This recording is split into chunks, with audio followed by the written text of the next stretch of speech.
दोस्तों नमस्कार। राज्यसभा चुनाव में कुछ ट्विस्ट होने वाला है, नहीं होने वाला है, उसके अब चंद आखिरी कुछ समय है वो बाकी रह जाता है। ये ट्विस्ट उस समय भी आया जब कांग्रेस ने अपने विधायकों को है वो हिमाचल में शिफ्ट किया और वो बाकायदा हिमाचल पुलिस है उनकी सुरक्षा है वो कर रही है। वैसे देखिए, रिजॉर्ट पॉलिटिक्स भी कोई नई बात नहीं है, अक्सर किया जाता है। अपने विधायकों को है वो बचाने के लिए किसी भी अन्य पार्टी से कोई संपर्क ना कर लेंगे, हमेशा से होता है भारत की राजनीति में। तो ऐसे में हिमाचल गए हुए हैं विधायक, खुद दीपेंद्र सिंह हुड्डा इस पूरे चुनाव की है वो देखरेख हैं वो कर रहे हैं। हालांकि दीपेंद्र सिंह हुड्डा हमेशा से देखरेख कर रहे हैं, चाहे उसमें कांग्रेस को रिजल्ट मिला हो चाहे ना मिला हो। अब सवाल उसमें ये भी बड़ा खड़ा हो रहा है, लोग चर्चा कर रहे हैं कि 6 लोग ऐसे हैं जो अब भी नहीं गए हैं। खुद भूपेंद्र सिंह हुड्डा हैं, खैर उनका जाना भी नहीं बनता है, दीपेंद्र सिंह हुड्डा वहां पर गए हुए हैं। इसमें परमवीर सिंह हैं, उन्होंने कारण बताया है कि उनके भाई बीमार हैं। कुलदीप वत्स भतीजे की शादी का कार्यक्रम है, मोहम्मद इलियास खुद बीमार हैं।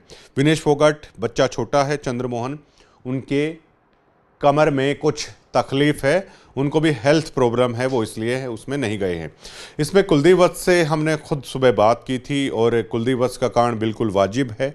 कुलदीप वत्स अपने भतीजे की शादी में व्यस्त हैं, वाकई में ये उनका जो कारण है वो बिल्कुल पूरी तरीके से वाजिब है। ऐसे में हमने कुलदीप वत्स से वहाँ ना जाने को लेकर और वो क्या सोचते हैं उसको लेकर पूछा, तो उन्होंने कहा कि वो भूपेंद्र सिंह हुड्डा और दीपेंद्र सिंह हुड्डा के फैसले के साथ हैं वो खड़े हैं। ये इतना खुलासा है वो उन्होंने ज़रूर किया है। अब ऐसे में विनेश फोगाट की अगर देखें तो हो सकता है विनेश फोगाट दीपेंद्र हुड्डा या भूपेंद्र हुड्डा के फैसले के खिलाफ जा सकती है। कुछ ना कुछ तो ठीक नहीं है दीपेंद्र हुड्डा और विनेश फोगाट के बीच में, ये किसी से छुपा नहीं है। चाहे वो विनेश व्यक्तिगत तौर पर नापसंद करती हों, जब रेसलर प्रोटेस्ट चल रहा था तब भी एक जो चिट्ठी को लेकर मामला था तब भी ये बात खुलकर सामने आई थी। लेकिन विनेश फोगाट राहुल गांधी के शायद कम से कम ऐसा कुछ वो नहीं करेंगी, लेकिन राजनीति में कब क्या हो जाए इसकी संभावना से कभी इनकार नहीं किया जा सकता है। इस मामले में सबसे बड़ा ट्विस्ट ये आ रहा है कि अब कहीं ना कहीं बीजेपी खेमे को भी चिंता सताने लगी है।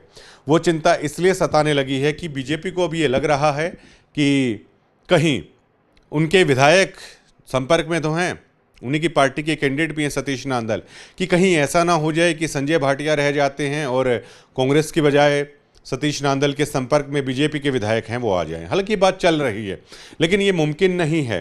और कांग्रेस में जिस तरीके से देखा जा रहा है तो निश्चित तौर पर बेशक से चौधरी भूपेंद्र सिंह हुड्डा कितने भी दावे कर ले, लेकिन कुछ ना कुछ तो खुसर पुसर कांग्रेस के विधायकों के अंदर चल रही है। जो उम्मीदवार आया है करमबीर बोध है, इसको लेकर कुछ विधायक नाराज हैं, वो पसंद नहीं कर रहे हैं एक उम्मीदवार के तौर पर। तो दोस्तों ऐसे में बहुत ट्विस्ट है इस चुनाव में आ रहा है, लेकिन जो सबसे मेजर फैक्टर इसमें होने वाला है उस पर शायद किसी का ध्यान बेशक से ना हो, वो इनेलो किसकी तरफ है वो वोटिंग करने वाली है।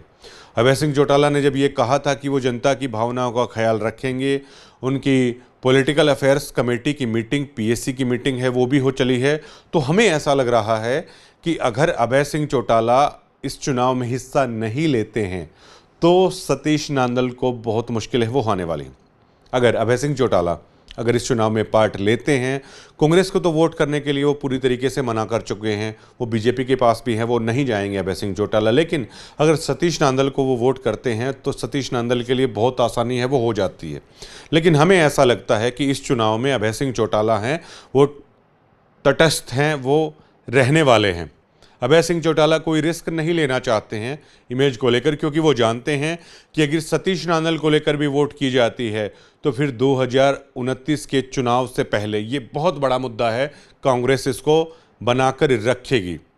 और ऐसे में अगर इनेलो के 2 वोट नहीं आते हैं तो फिर सतीश नांदल को बहुत ज़्यादा मेहनत है वो करनी पड़ेगी वो वोटें हासिल करने के लिए।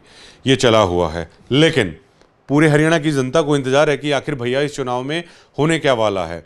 लेकिन देखिए दोस्तों, सतीश नांदल ने जब नामांकन भरा एक बार प्रेस कॉन्फ्रेंस की थी और उसके बाद उनका कोई इस तरह का, या सावित्री जिंदल हों देवेंद्र कादियान हो या राजेश जून हो, उस दिन के बाद कोई ऐसा मीडिया के सामने उनका कोई भी बयान नहीं आया है। और देखिए, राजनीति में अक्सर कहा जाता है कि जो व्यक्ति बिल्कुल रिलैक्स दिखता है, बिल्कुल आराम से दिखता है, मतलब कुछ ना कुछ जो उनका मकसद है वो पूरा होता हुआ है वो दिखाई दे रहा है दोस्तों। और राज्यसभा चुनाव में वैसे कोई पॉलिटिकल पार्टी बेशक से सार्वजनिक रूप से इसे बेशक से स्वीकार ना करे, लेकिन माया का बड़ा रोल है जो राज्यसभा चुनाव में हर बार देखने को मिलता है। तो इसमें तो सतीश नांदल साहब हैं, वो कम दिखाई नहीं देते हैं, लेकिन ट्विस्ट बड़े आ रहे हैं इस राज्यसभा चुनाव में। हो सकता है कि 17 विधायक तो देखिए वो सतीश नांदल के साथ हैं बीजेपी के, तो ऐसे में इतने ही विधायक कांग्रेस पार्टी की तरफ से उन्हें तोड़ने हैं, अपने फेवर में करने हैं। इतने ही विधायक हैं वो बीजेपी के अन्य चेहरों से हैं।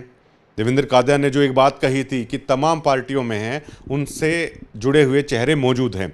और दोस्तों, ऐसा भी हो सकता है कि कांग्रेस अपने 31 विधायकों को साथ करके वहाँ पर गए भी 31 विधायक हैं वो करमबीर बोध को भेज दें, बाकी के विधायक सतीश नांदल को वोट कर दें, और फिर कुछ बीजेपी के विधायक हैं वो सतीश नांदल को वोट कर दें। तो हो सकता है संजय भाटिया की जगह सतीश नांदल है वहाँ पर चले जाएं। ये ट्विस्ट भी इसमें आ रहा है। भाजपा भी इसको लेकर गंभीर हो रही है। कहा जा रहा है कि भाजपा भी अपने विधायकों को चंडीगढ़ होटल में इकट्ठे करना शुरू कर दिया है, और कहा जा रहा है कि ट्रेनिंग दी गई है। तो अंदर खाते भाजपा में भी इस मुद्दे को लेकर अब घबराहट है वो शुरू हो चुकी है। और कांग्रेस के विधायक आप जानते हैं वो हिमाचल में है ही। और दोस्तों, धड़कनें सबकी तेज है इस चुनाव में क्या होने वाला है, लेकिन इस चुनाव में क्या होने वाला है, उसके क्या परिणाम होंगे, अब ये सोचिए। अगर इनेलो इस चुनाव में पार्ट लेती है तो यकीनन इनेलो के ऊपर बहुत बड़े सवालिया निशान हैं, वो खड़े हो चले हैं, खड़े हो जाएंगे, हुए नहीं हैं, लेकिन अगर वो पार्ट लेते हैं तो खड़े हो जाएंगे। अगर पार्ट नहीं लेते हैं तो मुश्किलें होने वाली हैं सतीश नांदल के लिए फिर चुनाव में। अगर इसमें करमबीर बोध जीत जाते हैं तो कांग्रेस से एकजुटता का मैसेज है वो दे देगी, लेकिन अगर करमबीर बोध नहीं जीतते हैं तो शायद हरियाणा की आम जनता में जो एक विपक्ष के तौर पर कांग्रेस को अभी तक देख रहे हैं, कुछ लोग तोल रहे हैं कि क्या होगा आगे क्या नहीं होगा, लेकिन अगर करमबीर बोध नहीं जा पाते हैं तो कांग्रेस पूरी तरीके से नेगलेक्ट है वो हो जाएगी, भाजपा पूरी तरीके से है हावी हो जाएगी। अगर संजय भाटिया हार जाते हैं और सतीश नांदल उनकी जगह पहुंच जाते हैं, हालांकि कहा तो जाएगा कि भाजपा का एक कैंडिडेट बन गया, लेकिन ये भाजपा के अंदरूनी गुटबाजी, भाजपा की रार को भी पहली बार ऐसा होगा जो खोलकर सामने रख देगा। तो कुछ भी हो, कोई भी जाए, लेकिन जो परिणाम राज्यसभा के चुनाव में आने वाले हैं उसके बाद आप देखिएगा असली खेल शुरू होगा।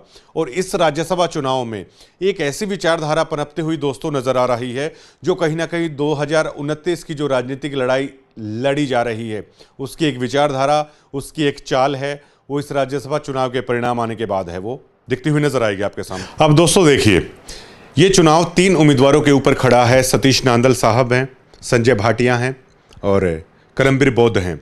अब 3 उम्मीदवारों में से राज्यसभा में जो अपर सदन है उसमें 2 लोगों को पहुंचना है, लेकिन एक उम्मीदवार को तो हारना है ना। जिसको हारना है वो तय करेगा कि 2029 में है वो क्या होने वाला है। अब देखिए, कांग्रेस के उम्मीदवार करमबीर बोध हार सकते हैं, इसमें कोई शक नहीं है कि हार सकते हैं, हार सकते हैं। वो लोग इस बात को लेकर भी चल रहे हैं, कुछ लोगों का ये ओपिनियन भी है और ये बहुत मजबूत ओपिनियन है, इसमें कोई दो राय नहीं है। तो ऐसे में अगर कांग्रेस का उम्मीदवार हारता है तो जाहिर तौर पर कांग्रेस के उम्मीदवार को हराने के लिए अभय सिंह चौटाला को वोट है वो करना चाहिए, जरूर करना चाहिए दोस्तों। लेकिन अब इसमें अभय चौटाला के सामने दुविधा ये है कि वो अगर कांग्रेस के उम्मीदवार को हराने के लिए सतीश नांदल को वोट दे देते हैं तो उसमें कांग्रेस उनके ऊपर आरोप लगाएगी 2029 के चुनाव से पहले कि हम देखिए कहते थे कि ये बीजेपी की बी टीम है। उसमें अभय सिंह चौटाला के सामने दुविधा है, वो निकल कर भी सामने आई कि बहुत चिंतन मंथन है वो इनेलो इस मुद्दे पर कर रही है। दूसरा ये है कि जेजेपी अलग से हमलावर है इनेलो के ऊपर कि तो बीजेपी के साथ मिले हुए हैं, बीजेपी के पक्ष में है, वो वोट देने वाले हैं। तो इसमें अभय सिंह चौटाला और इनेलो के सामने बहुत दुविधा है दोस्तों कि हरा सकते हैं कांग्रेस के उम्मीदवार को, लेकिन वो ऐसा नहीं कर सकते। अगर वो ऐसा करते हैं तो बात शायद उल्टी है, 2029 के चुनाव में उन पर पड़ सकती है दोस्तों। अगर संजय भाटिया हार जाते हैं तो कहीं ना कहीं पहली बार ऐसा होगा और पहली बार ऐसा हो सकता है कि क्या बीजेपी जो उसकी एकजुटता है, क्या उसमें कहीं ना कहीं सेंधमारी हो गई है, क्या उसमें कहीं ना कहीं दरार आ गई है, ये शुरुआत हो जाएगी भाजपा में विखंडन की।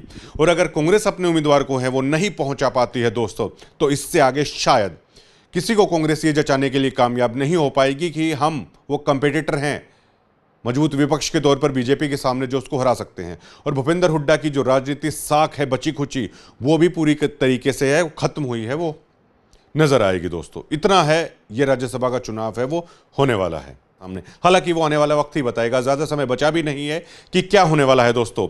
आप 90 डिग्री को शेयर कीजिएगा दोस्तों, लाइक कीजिएगा और सब्सक्राइब कीजिएगा दोस्तों।